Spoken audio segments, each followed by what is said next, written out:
Lads, we are back at it again for another recap video. This one for Premier League Game Week 4. A lot of goals this week, right, Ollie? Yeah, there were a lot of goals from all across the board, high-level teams, lower-level teams, and it was quite an exciting weekend. Alright, then with that being said, let's get started with your one-on-one Premier League Game Week 4 review.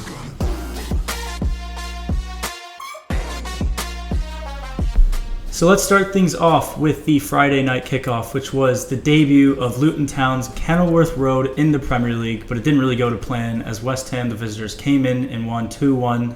Your thoughts on that game? My thoughts on that game is that I got the correct result. I'll take that. Carlton Morris did get the assist, not the goal, so won't grab that point, but we'll get to that point later. I do want to talk about that first goal real quick, though. For someone of Jared Bowen's height, scoring a header. Mm-hmm. That says a lot about your defense, doesn't it? And also Kaminsky spilling it. I think any other goalkeeper in the Premier League saves that. What do you think? Yeah, it was an impressive finish by Bowen, who's on fire. He was my anytime goal scorer. And overall, Luton's defense just looked weak. They didn't really look like they were stopping West Ham at any point because you don't really associate with West Ham with possession. They're more of a counter-attacking team, and they really just played Luton off the park in that game. I think they're looking really good this year, though, West Ham United. No, they are. West Ham are looking great. You know, they've got 10 points to their first, 4 games, I think? 4 games, yeah. They're off to a really good start. I don't think anyone thought that was going to happen. So hats off to them. And, long may it continue. I'm pretty sure where they're on the table. Third, fourth? Third, right? They're third or fourth. They're equal on points with a good amount of teams. But I am also really happy, though, for Luton, getting your first home goal. The fans were a lot more excited than pretty much consolation goals should look like. I was really happy for them. But from that, we now move on to Sheffield at home, 2-2 to Everton. And what are your thoughts on this one? It was an early kickoff on Saturday, and it was yet again another exciting game with Everton involved. Finally, they get a point. Finally, they get a couple goals. I remember mentioning in the preview, I said Cameron Archer for Sheffield United has to be an impact signing and hit the ground running, and that's exactly what he did, scoring a great goal. And then the second one was essentially a goal. It just bounced off of Pickford. So really good, impressive debut from him, and now both these teams finally have a point up on the board. I think it's so unlucky, though, for Jordan Pickford to score an own goal the way he did. No keeper could really do anything about it because you already dove. And Cameron Archer's finish was something. Both of them, honestly. The first one, he had Pickford planted to the floor, but then on his second goal, it's not his goal, it's Pickford's own goal, but I really think this kid looks pretty special. Cameron Archer.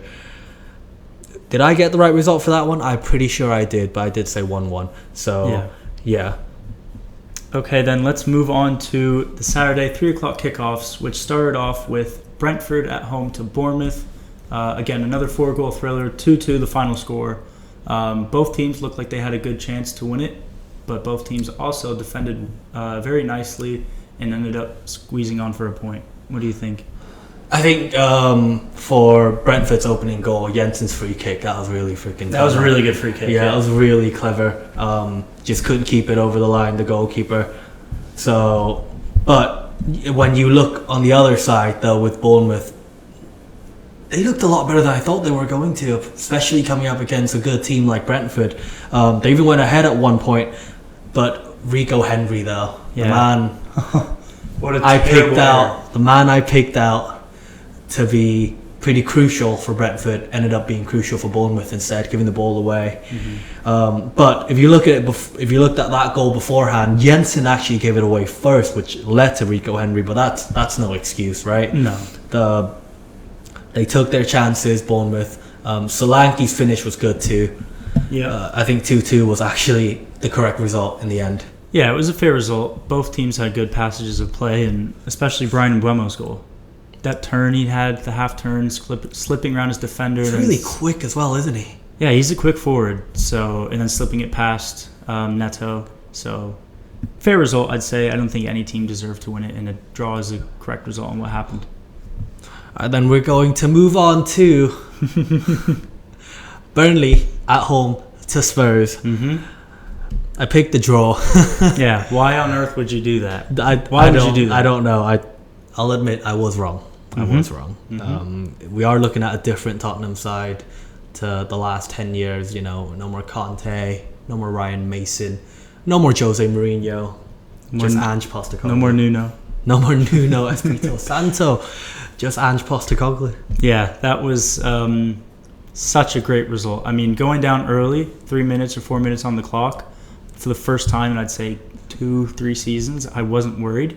I was like, okay, fair enough. They had a good, well-worked goal. Let's see how we can bounce back, and we did it amazingly. A hat trick from Son, an absolute strike from Cuti Romero outside the box. I mean, no more Kane. We can play Romero as the center forward.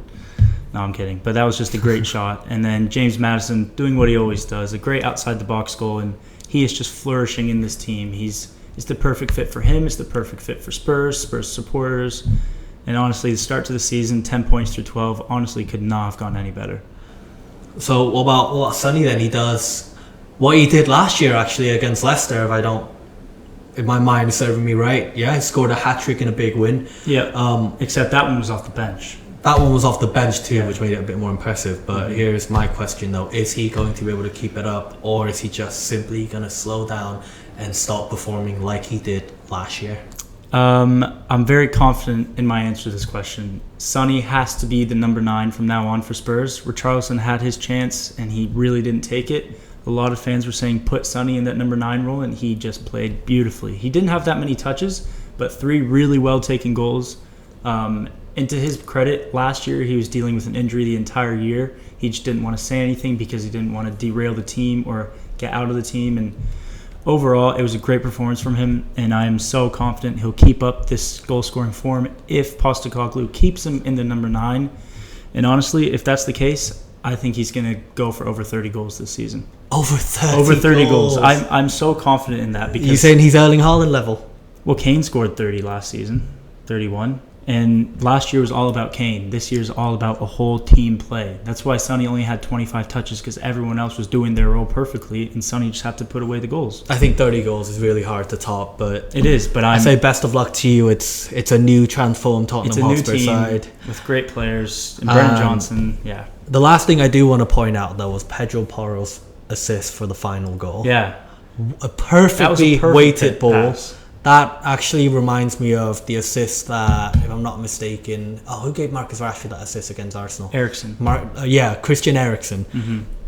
What a ball that was. So, yeah, all credit to him. And what I have to say on that is, if that was Trent playing that pass or Kevin De Bruyne, you would see it on social media everywhere. For a right back to make that pass, perfectly timed, perfectly weighted, easy for Son to take it, 1-2 touch, bang. I'm saying if that was somebody everyone knew like Trent or De Bruyne, people would be going way crazier over it on social media.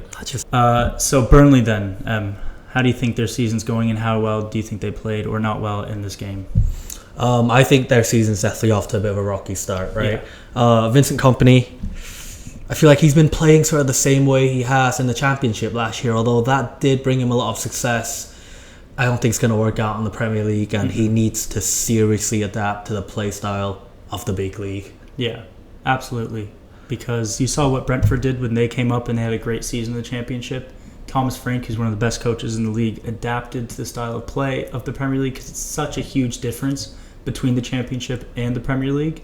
So I know it's only early days, and if they played that game against Luton and got 3 points, we could be talking about them a bit differently. A bit, yeah. But Kompany definitely, he's a good manager, but he needs to kind of adapt, because it's a huge new team as well, new young players. So they need to do a lot better in future games. Yeah, I really like that Brentford comparison, actually, because I do remember the first game Brentford played in the Premier League was against Arsenal. Mm-hmm. They beat 2-0. 2-0. It was a good goal by Sergei Canos.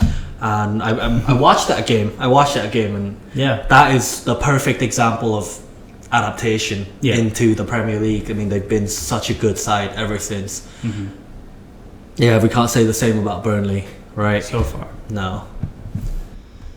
Okay, then let's move on to one of the more talked about matches of this weekend. Chelsea at home to Forest. They lost 1-0. Really bad performance, Sam. I'd like to say that I was right, and so are you.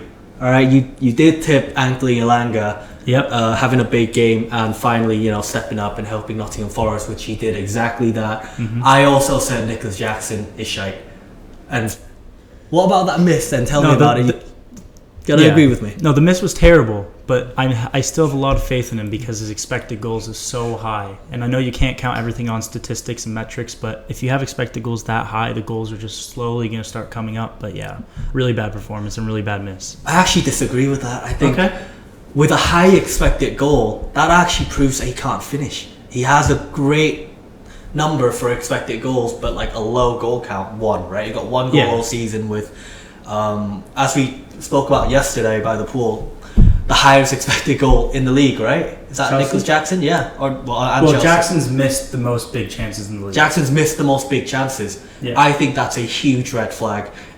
Sort of reminds me of Darwin Nunez from last year. A lot of expected goals, a lot of big chances missed. As a striker, as a number 9, you have got to finish those, and so far he hasn't shown me that he can. No. Especially with that missed tapping. Yeah. So that's my opinion. And then Nottingham Forest, a really good goal from Elanga, who had a really good performance overall. Now that Brennan Johnson has gone to Spurs, that's going to be Elanga's spot on the right wing. And Chelsea, they had a few threatening times, but other than that one chance from Jackson, Forest defended really, really well. And I'd say it's a really, really deserved 1-0 victory at Stamford Bridge. Yeah, they were really tight. Chelsea were contained to only 2 shots on target. So if you actually think about it, who's Nottingham Forest's goalkeeper? Was it Matt Turner that he actually got this summer, right? Matt Turner barely had to do any work. Did get booked though, but that just lowers FPL. It really doesn't matter. It really doesn't matter. But they have impressed me that game. They did, because it's, as you said, their defense were, may I say, rock solid against the Chelsea side, who was, it kept 76% possession the entire time, and they couldn't bring much out of it. Yeah, the centre backs Willy Bolly and Joe Worrell were rock solid that entire game. Yeah, isn't Worrell their captain? Yeah, Worrell. Yeah. So then we're gonna have to then move on to Man City versus Fulham. I don't think there's much to talk about this game. No, it's 5-1. City did what City always does. Erling Haaland did what Erling Haaland always does. Thank God I captained him in Fantasy Premier League. We'll get to that in a minute. Julian Alvarez, again, getting his goal. Yeah, he always does, even though he's sort of like behind the shadows of Erling Haaland a bit. But I don't think we can say that for much longer. No, because I think this kid is pretty special. And last one, right, Nathan Ake, even him got himself a goal. Well, it's 5-1 in the end. Let's speak about that goal, because it caused a lot of controversy on Twitter with VAR and offside, because he had it pretty much at the edge of the box, and Akanji, in a clearly offside position, was in the way of Bernd Leno of trying to save it, and he hopped over the ball, which absolutely affected his chances of saving it. So do you think it's a fair goal that should have stood? Because I completely don't think it should have I can give you my opinion on this. Yeah. But this sort of reminds me of another offside impeding goal that counted. The Marcus Rashford one? The Marcus Rashford one from last year. It's sort of different, though, in the sense that Akanji didn't make any contact with the ball. No, but it was Ake's header. Was he in the way of the goalkeeper? Yes. Yes, he was. Should have been offside, in my opinion. Yeah. Yes. Yeah. Same with Rashford's from last year against Man City. I know you're biased. It shouldn't have counted. I know you're biased, but it shouldn't have counted. Yeah, you're going to let me enjoy my moment last year, so I appreciate that. In the end, it didn't matter. 5-1 runaway victors. Another good performance. It didn't matter. Yeah. Tim Ream did score, though, did he? Yeah, and that made it interesting, 1-1. But it doesn't matter. Man City are just so well-oiled, and usually you're accustomed to them having a bit of a slow start to the season, but that's not the case this year. They're playing out of their skin at the moment, and it's going to be tough for any team to compete with them this year. I feel like Man City are a well-oiled machine, but speaking of well-oiled machine, we're going to have to move on then to Brighton and Hove Albion. They have really, really impressed me against Newcastle United, especially Evan Ferguson. I will put my hand up. I was wrong. What was it that you said at game week 3? I thought that he was crap last week. Yeah. In that game. I said he's got a lot of potential, he's got a lot of work to do, and he sat me down in my chair and slapped me in my face. So Ferguson, especially with his second goal, it was from I'm pretty sure it's at least 30 yards out, if not 35 yards out, Evan Ferguson. His last goal was kind of lucky. It was a heavily deflected goal. It went on the other side, but still, though, he did really, really well, and which all that Evan Ferguson's effort made Callum Wilson's goal at the end purely a consolation. Yeah. How'd you feel? Yeah, really impressive performance from Brighton. Ferguson, 18 years old, bagging hat-tricks before Marcus Rashford ever has in the Prem. Just something to say. And it was just a really good performance from Brighton. I thought Billy Gilmore, he picked up 2 assists, but overall he had a really good performance in my opinion. And losing Caicedo and McAllister and Levi Colwill from loan last year really hasn't seemed to affect them that much. It seems like De Zerbi's coaching is just so good that they can just sign someone else and they're good to go, and if not better than last year. Yeah, I think they just looked really organised. That's the thing with Brighton, year in, year out. I mean, in the past 3 years, it's hard to play Brighton. No team wants to play Brighton, even Man City. I do want to talk about Callum Wilson's goal, though, because, well, I'm not going to lie, it pissed me off. Because I picked him as anytime goal scorer? Yeah, that, and I had a Estupiñán on my fantasy Premier League team. Yeah, He scored in the final, 5 minutes ago. I think it was past the 90th minute. Yeah. It was a really nice run by Callum Wilson, though. I got to give him that. It didn't matter in the end. It's doom and gloom for Newcastle at the moment, isn't it? Yeah, 3 points so far is a really, really poor start. That being said, they've had such a tough schedule. I think it's been, what has it been? Villa, City, Liverpool, Brighton. They toughest look teams. Good at all. And yeah, they need to pick up a result next week against whoever they're playing. I'm not sure who it is, but if they don't pick up a result, it's a really bad start to the season. Will they turn it around?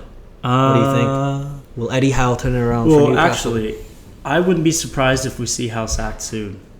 I was gonna say You're gonna say that. I was gonna say his job's under pressure at the moment. Because I think any other owners, he's completely safe. But these Saudis, they're vicious, not playing around, and they've invested heavily into this team with great players. And if these results don't start picking up, and if they perform poorly in the Champions League, I'm not surprised if we see Howe sacked as one of the first managers in the season. Which is totally unfair in my opinion, but that's just how it works. It is. I think he did a lot for Newcastle, especially last year. He got them into the Champions League, and with this year they barely lost anyone. They brought in signings. Eddie Howe needs time to adapt to the new play. Well, not Eddie Howe. I say more of the new players. Yeah. And the new squad needs time to gel together. So it would be harsh, but I do think with the current owners, Eddie Howe's seat is kind of hot at the moment. At the moment, it's briskly hot. It's not crazy hot, but it's a little bit tingling. Okay, so let's move on to the Sunday fixtures. Starting off with Crystal Palace at home to Wolves. It finished 3-2. Odsonne Edouard scoring a brace. Someone M does not rate whatsoever, and he proved them wrong with 2 really well taken goals. Well, you can't say you didn't rate him either, did you? No, I think he's all right, but you hate him. Like, you hate that guy. You think he's awful. And I think he's an average striker. Yeah, I do have a bit of hatred towards. No, I can't say I hate anyone. I don't hate anyone. No, but Edouard's just been unlucky for me, in absolutely every aspect. The bets I put on him, the FPL times I've transferred him in, or even him on FIFA Ultimate Team from 2 years ago. It's just really unlucky. But to see him score a brace and I guess eventually the winning goal, right, the cushion that they let him pass the line. They did need that because Matheus Cunha scored in the final moments of that game. It got him over the line. So I'll put my hand up again this video. Well done, Edouard, and well done to Crystal Palace. What do you think about Wolverhampton Wanderers' performance then? Yeah, it was all right. I mean, they played a good first half, and it was a good goal from who was it? Hwang Hee-chan to equalize. Great header from the corner. That's what it's listed on SofaScore. Hee-chan Hwang, but Hwang Hee-chan. Hwang Hee-chan. So yeah, really good header to get them back in this game. But I predicted a draw, and Palace did really well to get a win there. Because I think they're not in a similar bracket, but I think Wolves have more of a chance of going down than Palace. But it was a good test for both these teams, and I also think Eberechi Eze is just such a good player. Another goal for him to start the season. A really good performance from overall. And I'm not going to be surprised whatsoever if teams come in even early as January to try and put an offer on him and put an offer on the table. Because I know Spurs were heavily linked with him. Man City were linked with him. I think next summer, this is his last year for sure at Palace in my opinion. And next summer he'll be off somewhere to a more impressive team. Joaquin Anderson, though, for Crystal Palace, I say one of the best defenders so far in the Premier League this season, right? Yeah, he scored a goal already. Surprisingly. Well, that centre back duo is so good. Him and Guehi. Really good, solid back line. But I'm going to take it to Wolves for a quick second yet again, though. Hwang Hee-chan. He did score. It looks like he's finally fitting in. I thought beforehand when he just came in around 2 years ago, he did come into Wolves 2 years ago, right? The South Korean international.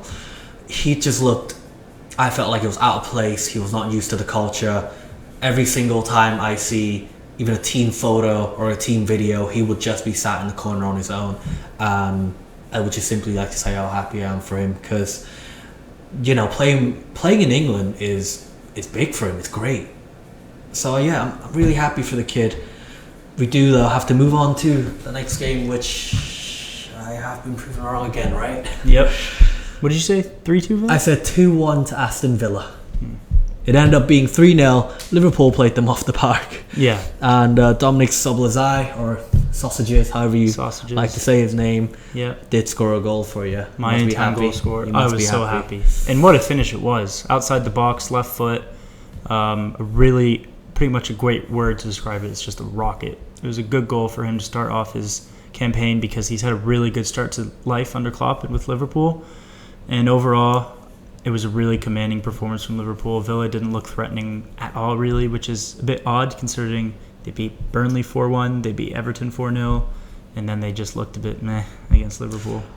So you think he'll be a good signing then for Liverpool, Dominic? Yeah, he's now the number 8, the legendary number 8, which Steven Gerrard had, which they moved on to Naby Keita. Naby Keita. Which we all saw was terrible. His legs are made out of candy floss. Yeah. Naby Keita. He was never fit. Mo Salah, though, still performing as if he's still in his prime, and some might say he is still in his prime. Do you think he'll go Saudi? Because the links are... Eventually. Not this window?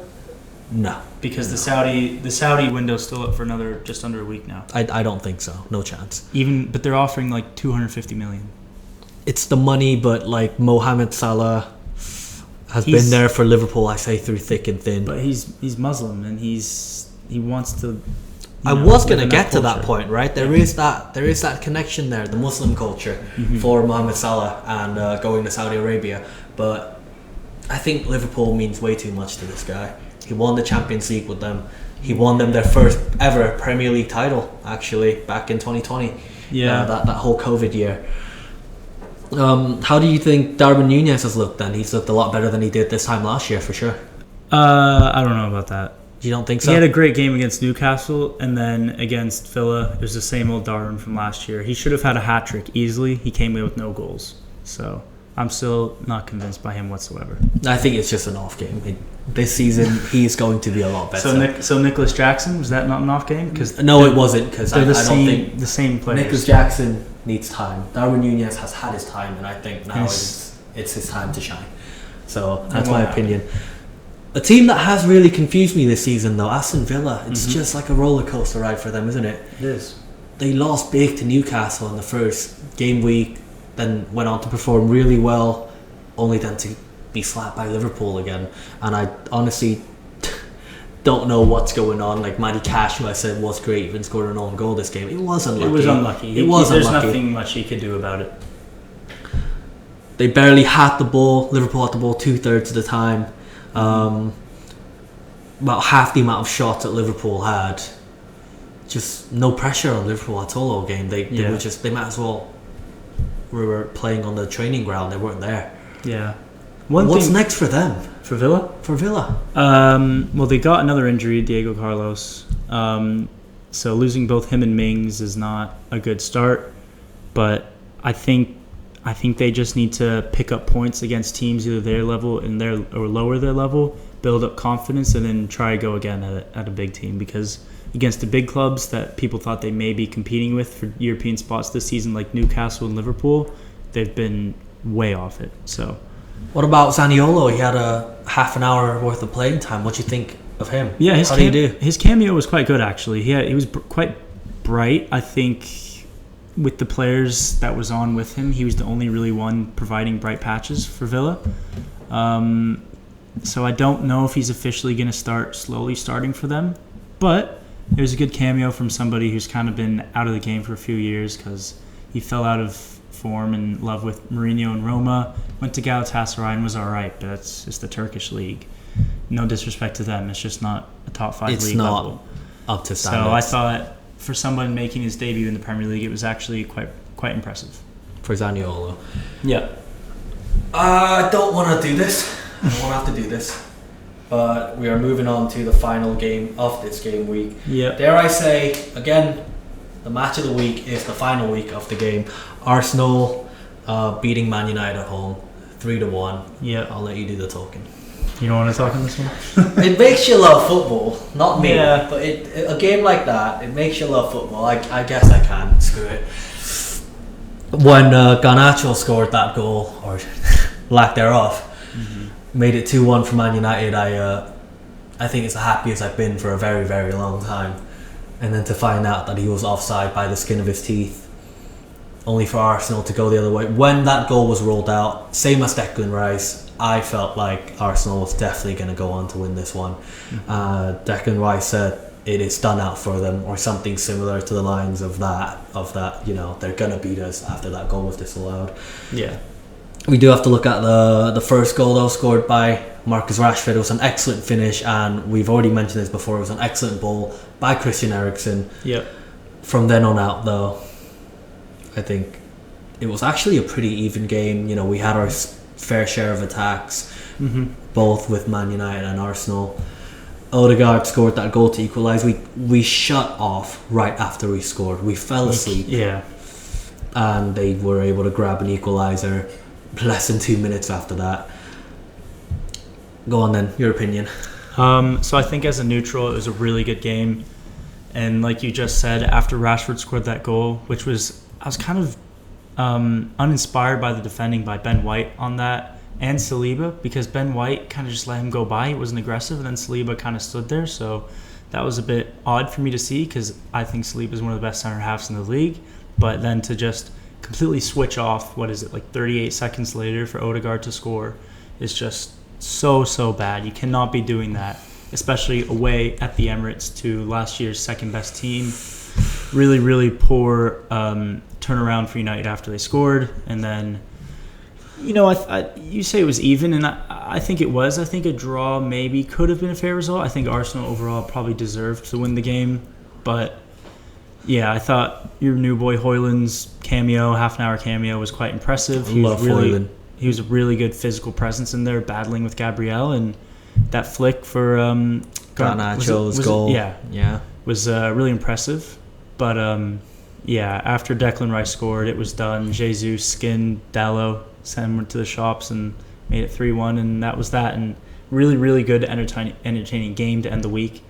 But yeah, if I were to be honest, I'd say Arsenal were probably deservedly taking the 3 points. I think our mentality wasn't there.